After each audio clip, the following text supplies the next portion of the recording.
Hello and welcome to the Fen Den. I'm your host, Sean Allen Fenn, and my goal is to win your hearts and to change your minds. Hey, welcome to the Fen Den. Have you ever been held hostage to the past? Let me tell you what I mean. I'm going to tell you a story. Okay, one day I get a call from someone who needs help with something. I can do it. Okay, and they're asking kind of for a really big job. And while I realize that, there's going to be a lot of things that I'm going to have to figure out how to get done, I know I can do it.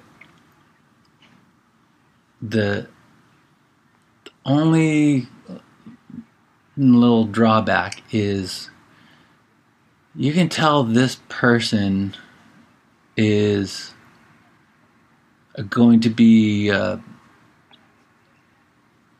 can I say, a strong personality.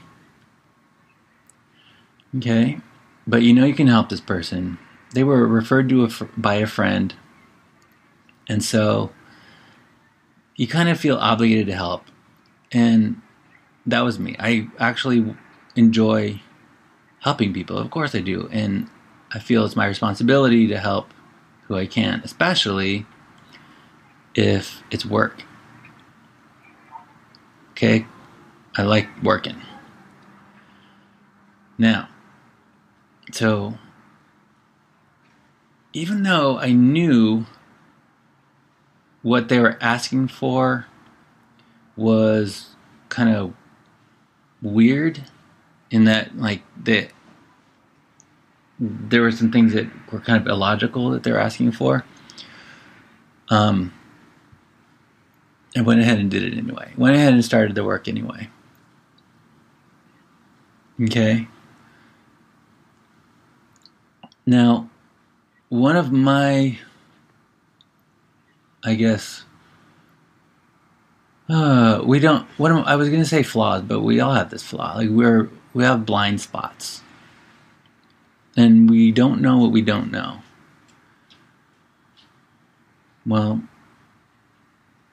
we're about to go on a journey to discover things that we don't know, and we're always learning something new every day,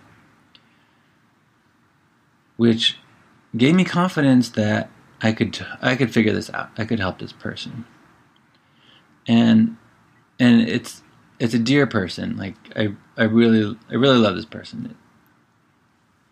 I'm gonna tell you something though that maybe you are even going through now, and it could be not as specific as like a job or project, but maybe it's with relationship. Maybe it's with your job. Maybe it's your job isn't what you wanted to do. Or maybe you've been in a relationship and maybe that has to change. Maybe there's something in your life that has to change. But more often than not, even though we have to change, we have to do something different. The status quo is holding us hostage. The status quo. We get set in our patterns and our ways in our lives to the point where we don't know really any other way. I wanted to help this person, and I still do. This is an ongoing project here. But I could tell right away when asking this person, like, what challenges do you expect to face? And they said, well, none. They didn't expect to face any challenges, jokingly and probably, but half serious. So I knew this was going to be interesting. And as we move forward, I go ahead and start doing what she asked for, okay? And partway through, when I sensed that that this is a bit more than what the client really realized it was, made a suggestion. Okay, well, why don't we do this? Let's try this instead. Okay, let me put it this way. Imagine if someone asked you, I want to have 8 pinball machines. Okay, 8 pinball machines, and I want them all to be separate pinball machines. But I want all of those pinball machines inside one pinball machine. I know, it's crazy. Okay, let me get this straight. You want 8 separate pinball machines. Okay, I get that. You want 8 separate pinball machines. But you want all of those 8 separate pinball machines to be inside one big pinball machine. Okay, well, that's 9 pinball machines. So I had to explain how, you're asking for 9 pinball machines, which is fine. You paid me for 8, but I'll give you the 9th one. But that's going to be really expensive, and it's going to be a lot of pinball machines doing really. I don't know. I'm not entirely sure, but it's your thing, so I'll do your pinball machines. But what if you just have one pinball machine?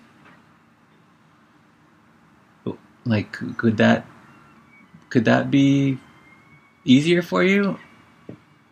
Or just have one arcade. Could that be easier for you? Okay, I'll try it. No, I don't like it. I want my now 9 pinball machines.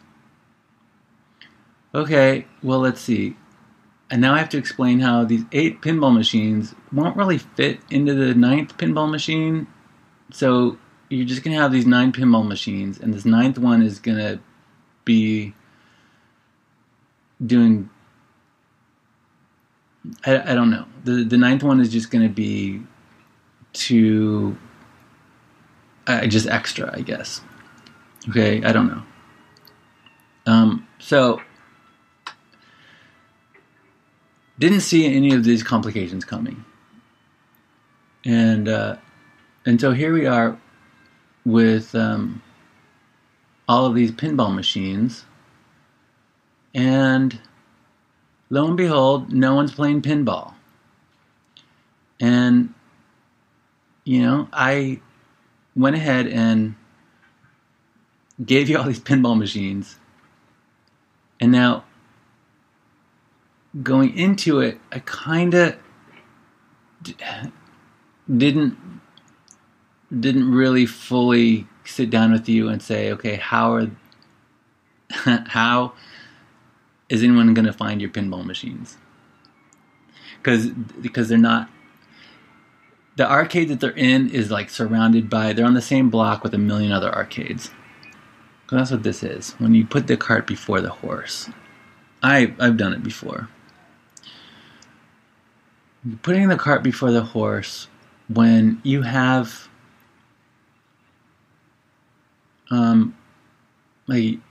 you have the thing, but you don't have anything to drive it. You don't know who you're serving. You don't know exactly what problem you're solving. And here we are. Okay. So that's the story. Okay. And sometimes we get so invested emotionally in what we're doing. We get so emotionally invested that we feel like we can't turn back. It's like if say you needed to go to the post office. Okay, you have to go to the post office. You have to mail this thing. You know, it's not enjoyable to go to the post office, but you got to go anyway. So you decide to go, and you have a long journey. Okay, the post office is really far away. It's like a 15-20 minute walk. So you get everything together, you go to the post office, you head out, and you walk 10 minutes, and then you realize, oh, it's Sunday, the post office is not even open. Well, let's see, I've gone this far, I might as well keep walking to the post office, even though I know it's closed. It sounds ridiculous, but that's what we do. We get going down this road, and even though like the signs are showing us that we're going the wrong way, we don't want to turn around because we've already put in all of this time and energy, and we feel like we can't turn around. We've gone this far. Well, I've gone this far, I might as well keep going. How many times have you said that? It's called the sunken cost fallacy, and it happens to all of us. Sunken cost fallacy is like when you've been doing something for so long, you know it's not working, and you know you could have something better. Okay, here's the challenge though. Here's one of the challenges. From the other end is, how do you convince someone that they're not going to recoup those losses? Okay, you spent the money, you spent the time, you're not getting that back. Here's a way out, here's a way up, here's a solution to your problem. In order to have this solution to your problem, you're going to have to invest more money and more time. However, it's something that will work because it's proven to work because other people are doing it this way. Okay? You can keep going with your 8 or 9 pinball machines and put the time and energy into getting those pinball machines going. But if no one's coming to play your pinball, then you're going to have to let that go and reevaluate your pinball machines. Catch my drift? Okay, so we've all been there. Maybe you've been in a relationship for a long time that you know it's not the right person for you, but you keep doing it anyway. Or you keep doing the same bad habits. Like maybe you're, I don't know, smoker and you know you shouldn't smoke, but you've been doing it anyway and you already got this new pack of smokes. So you might as well smoke the whole pack instead of throwing it away. And instead investing in I don't know, something healthy. Another habit that's healthy. I don't know. You decide, you choose something that you like. But either way, you've already invested this time and energy. Okay, now when you're confronted with this scenario, a couple of things are going to happen. Or say if you're on the end where you have to be the bearer of bad news and tell someone that what they've been doing isn't working, and they need to try something new. They're going to do, number one, they're going to do nothing. Or number two, they're going to blame you for their mistakes. They're going to blame you. You know? And that's okay. You just suck it up and don't argue. And this is the journey that I'm on. And what I discovered, okay,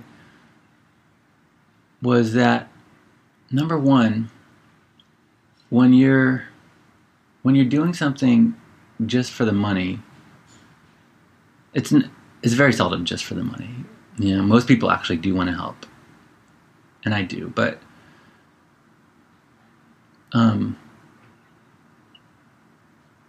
you know, a couple of things. If you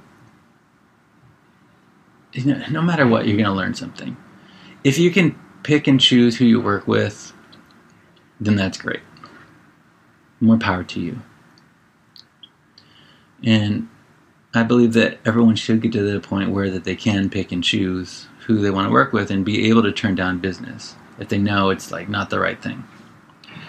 But I mean, the fact is that you still want to help people and you still want to do your best. At least I do. I still want to do my best and I still want to help people. Okay, so naturally this person blamed me for pointing out how we've been doing this for this long. The numbers are showing that it's not working. There's something wrong. When we're dealing with strong personalities, sometimes you just have to suck it up. You know you're gonna get blamed for something, and just let them blame you.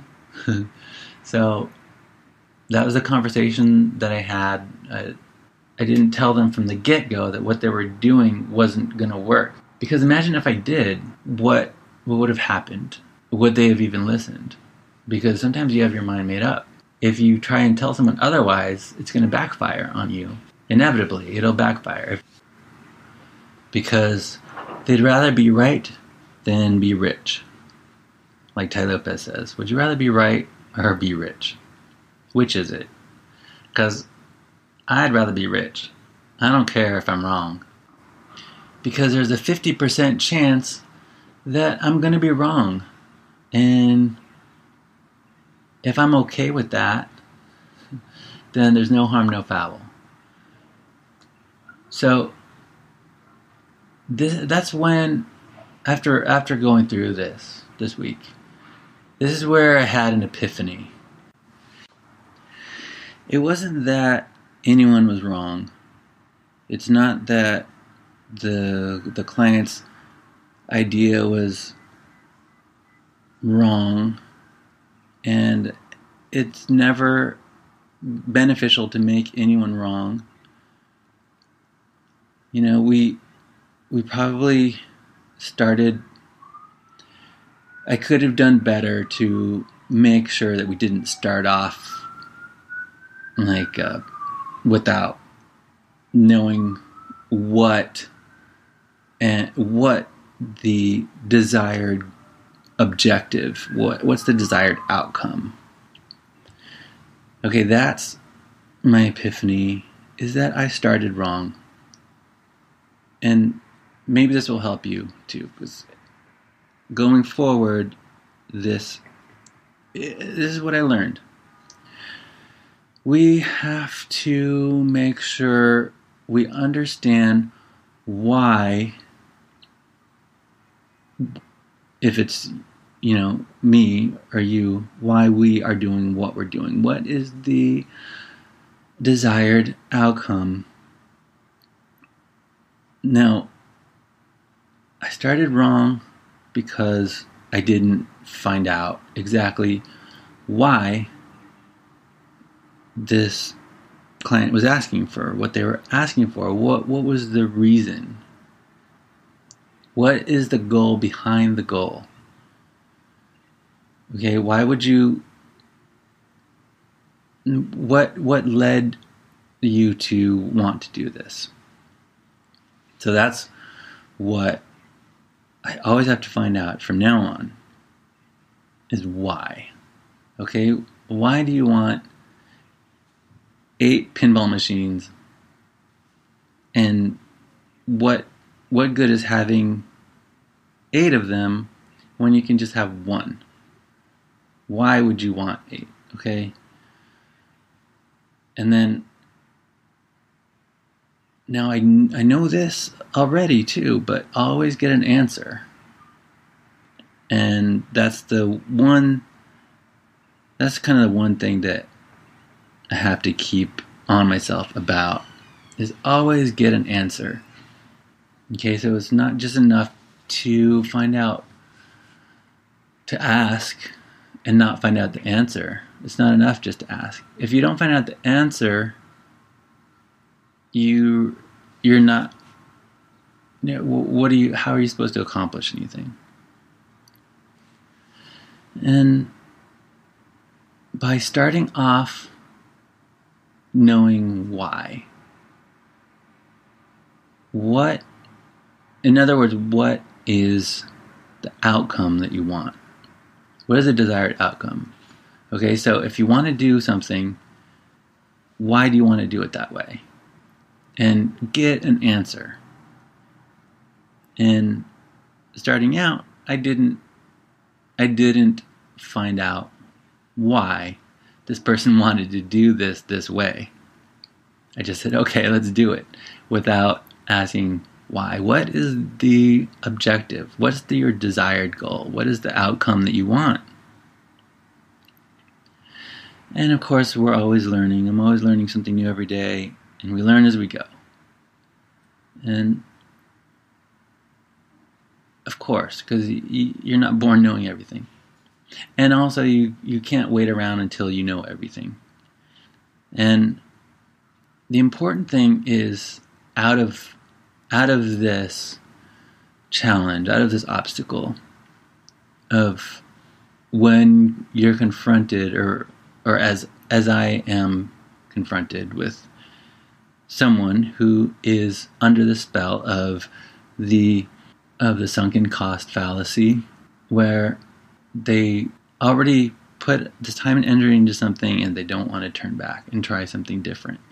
And you can be sure that it's going to get emotional when you have to tell someone that they've been doing X and they're going to blame you for letting them do X, even though you try to tell them they need to do Y, but they insisted on doing X. And so now, okay, well, let them blame you, because it's going to get emotional.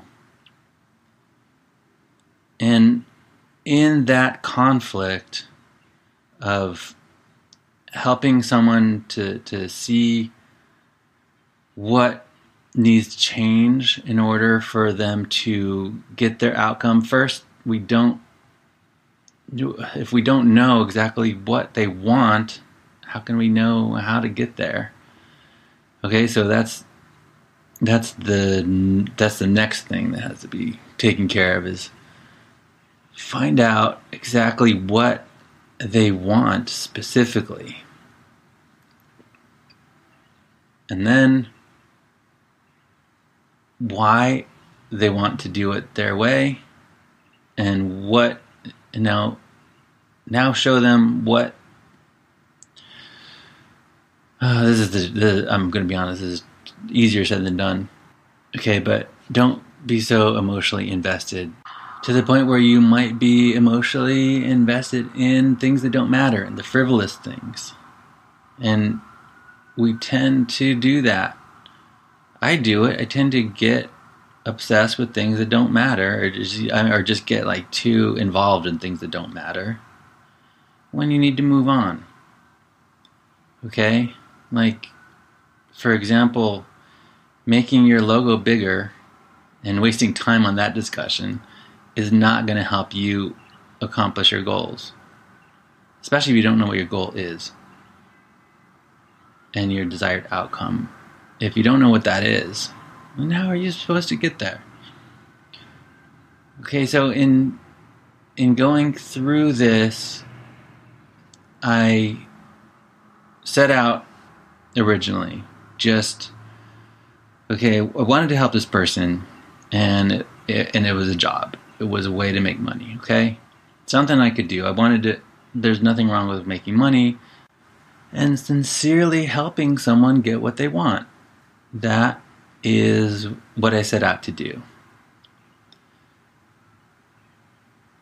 What I'm discovering is I don't see my own blind spots sometimes. And you probably don't either.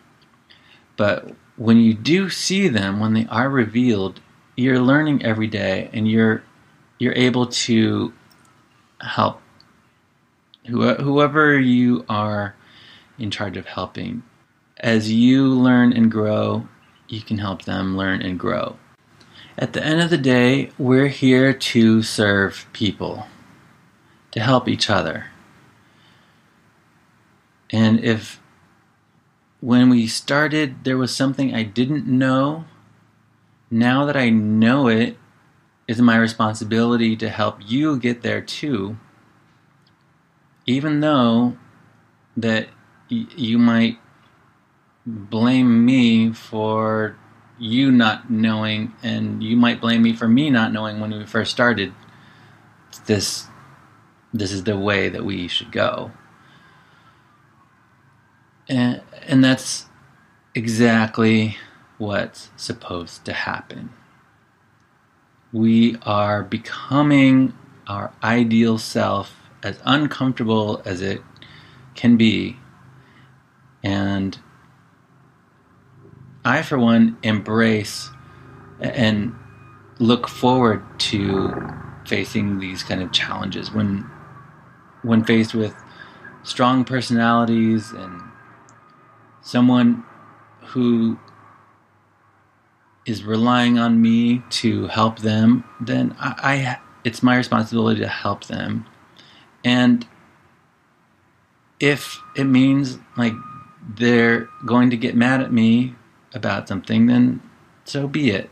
You know, I realize that people buy from who they like and trust. Okay? And then after that, you don't have to win a popularity contest if it's in the best interest of who you're serving. And it's who that you become. It's how you grow. And things, for example, I started wrong. And now I know that before I get started working with someone on a project, I need to know what their desired outcome is and why they want to do it that way. You know, and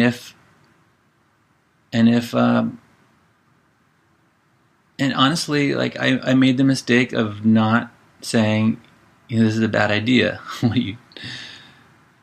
Because it was not entirely a bad idea. It's actually, like, usually most things like are not entirely bad.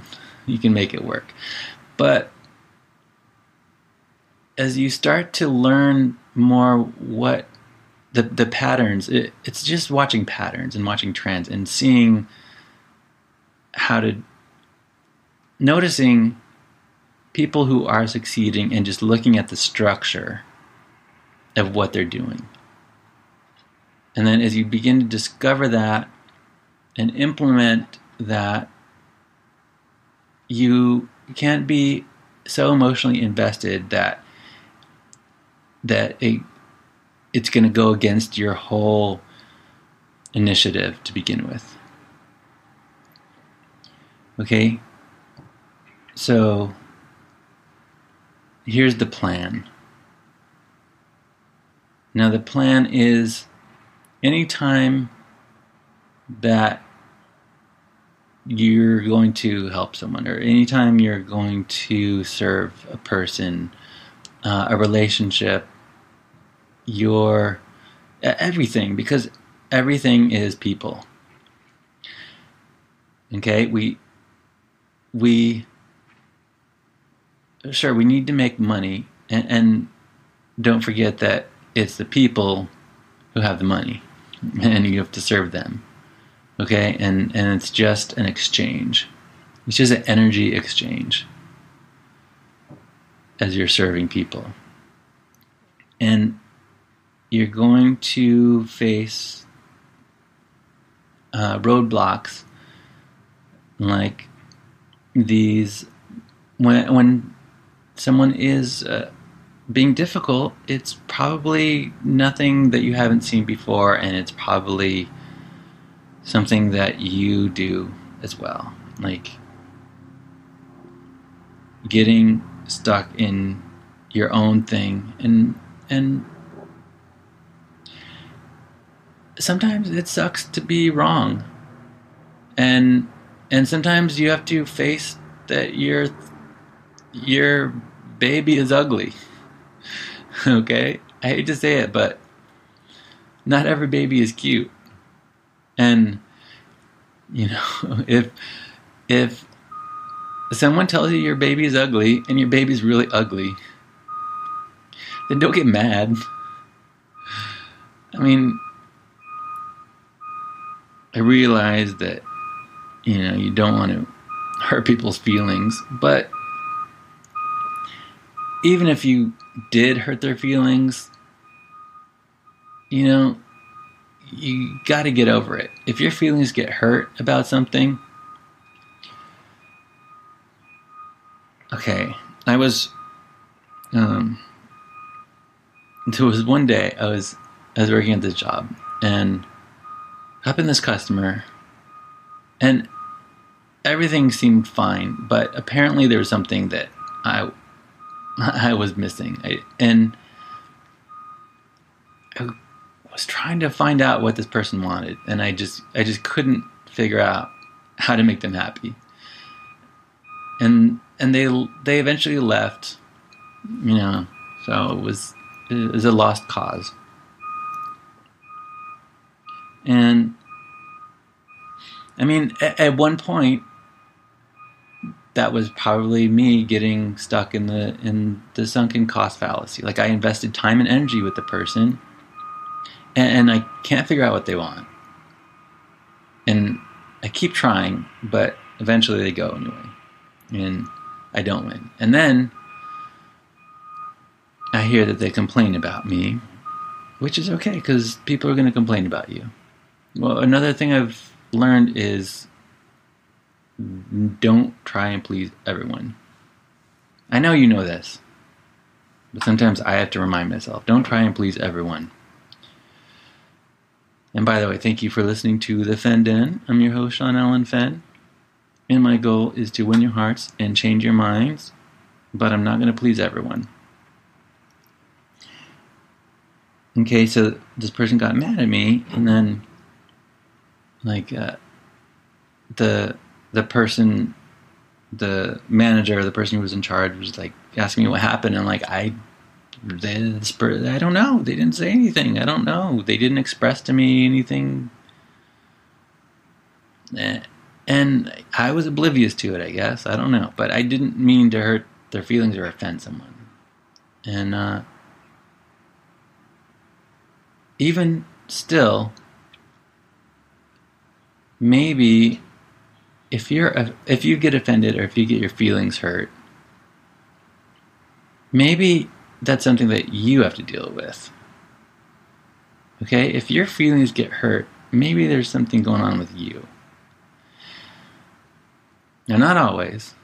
Just assuming everyone means well and no one's being malicious or hurtful. But sometimes we just get so sensitive because we get completely caught up in our own heads and how we think the world should be. And okay, the world should be the way you want it. but it isn't. Or at least it is for you, but it's not for everyone else. And you have to accept that. The world is not always going to be on the same page with you.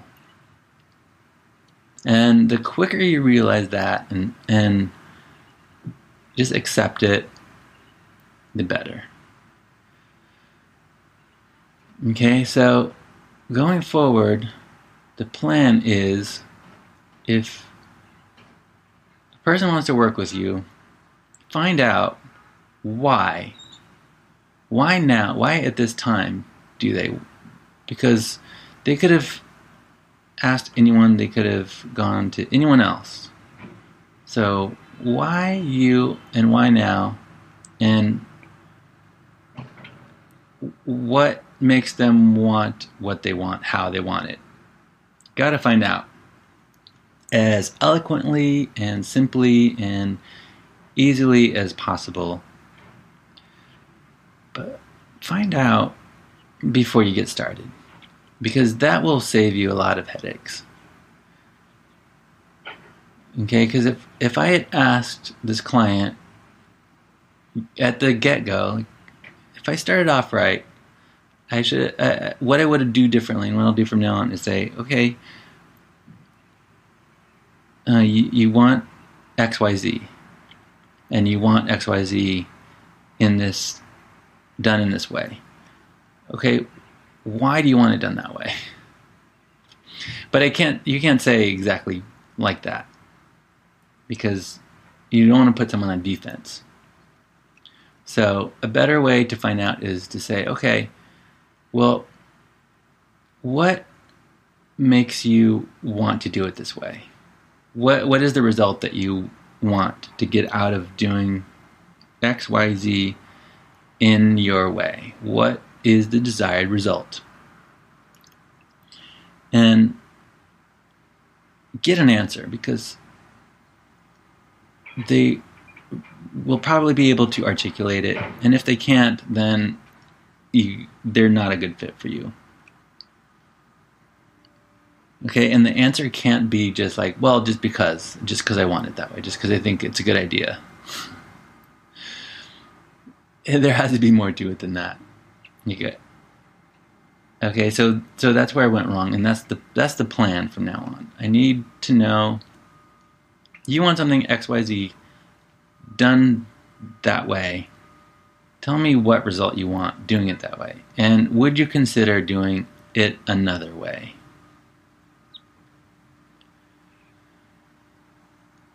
Okay, and then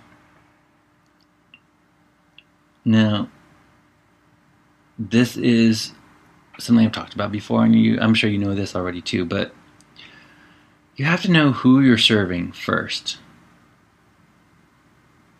And before you put the cart before the horse,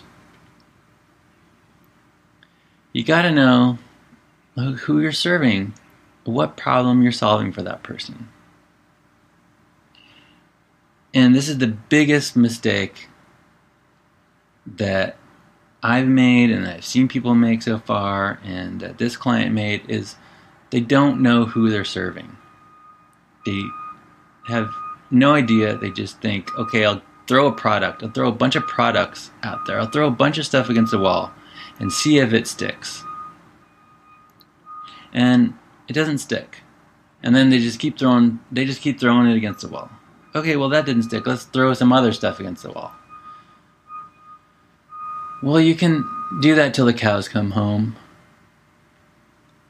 But if you want results, you're going to have to approach it a little bit differently and determine who you are serving and what problem you're solving for that very specific person.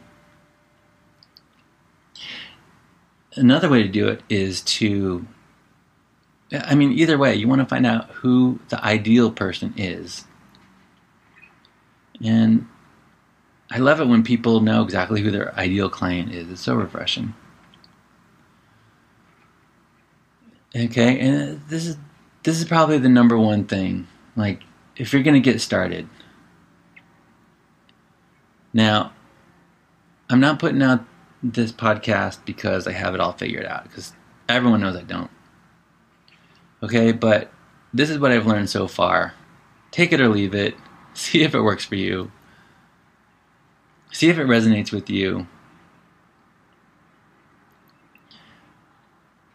And then go from there. And then you can trust me. You don't have to trust me right away.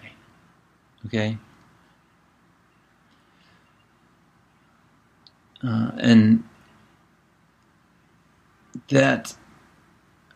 So this is what I've learned so far. So this is the kind of growth, or the kind of person that I am becoming, is I'm able to kind of see things ahead of time. Like as we go down the road, I can see further down the road. And it's exactly because of these confrontations, emotional things, conflicts, and blind spots, that as soon as you recognize your blind spot, that allows you to see so much further down the road, until you recognize you have another blind spot, okay, because you do, and then you'll see even further down the road. And the fact of the matter is, you have to be able to have your rules and policies. Be flexible, but this is why these kind of rules and procedures exist. And I get that now. Okay? Number one, who are you serving? Number two, why are you doing it? And how do you want to do it? But why do you want to do it how you want to do it? Okay? Why do you want to do that thing how you're doing it? I get that you're doing it. There's more than one way to skin a cat. I love that idiom. Please don't skin any cats alive today. But this is your takeaway question on the Fenden. And I'm going to wrap it up with this. It's going to be a short episode, because I got a lot to do today. As you do too. So thank you for listening. I make time to do this as a way to help you, and you're helping me by letting me help you and let me talk about this stuff. You're helping me. And so I'm going to ask you a favor, a little favor. If you'd be so kind, just go over to iTunes and find the Fenden podcast and click subscribe. Would you do that for me? And then, if anything that I said, if anything resonates with you, would you tell a friend about me? And I'd really appreciate it. I've tried giving away cash, and for some reason, I don't know, people just don't want free money. I don't get it. So I'm not going to do that this time, but I'm going for a higher purpose. I want to create a community. I want to not to have a bunch of followers, but leaders. And if you'll join with me in this, as we go together in this pursuit of our ideal self, okay? If you're an artist, if you're an entrepreneur, if you're just whatever, just be yourself. Will you click subscribe, like, and follow?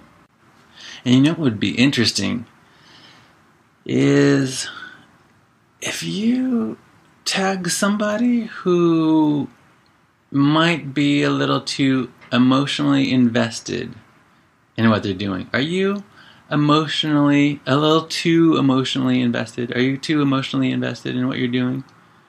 Or do you know someone who might be a little too emotionally invested in something?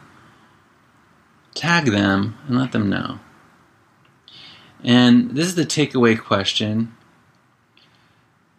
it's not enough just to find out what somebody wants or why they want it, but find out why you're doing it how you're doing it. Okay, why are you doing that thing how you're doing it? And if you can answer that, you might be onto something. You might be poised for innovation. Is that you? All right, thanks for listening. Tune in next time to the Fen Den. I have some cool guests coming on pretty soon. You're not going to want to miss it. All right. Thanks, everybody.